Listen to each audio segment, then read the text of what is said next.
And so when you think about that second line setting, what are the top priorities for you? So I'm an endocrine therapy maximizer. I like to get in 2, 3, sometimes 4 lines of endocrine therapy before I switch over to our ADCs or chemotherapy.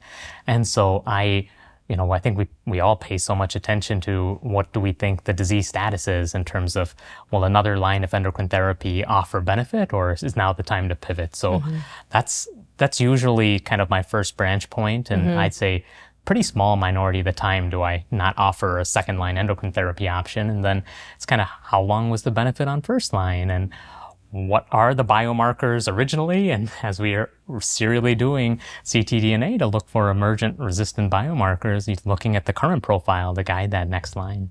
I agree with you. Yeah, I mean, I think I'm with you. I'm an endocrine therapy maximizer, absolutely. I think that's how all of us were trained. And that's because quality of life is so good on endocrine therapy. And in metastatic breast cancer, quality of life is, from a patient perspective, really the most important, or as important almost as that PFS, right, that we're all looking at.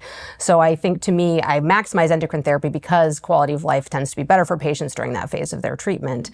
And so I think about quality of life, I think about side effects, with those options for my patients. Absolutely. I think that it's thankfully a long journey, and we want to make it as manageable as possible for the people we take care of.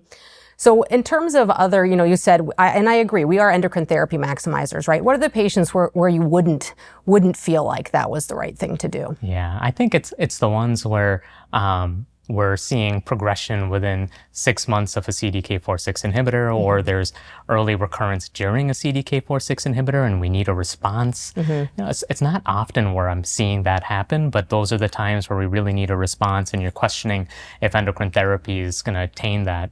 Then that's the time where I'm looking to typically ADCs then to really jump out. Has that kind of been your I agree. I mean, well? I think there's kind of two groups of patients. Those where you have some time to try a second or a third line, bone dominant disease, slower progression, slower pace of progression. You've been following them for many, many months, sometimes years.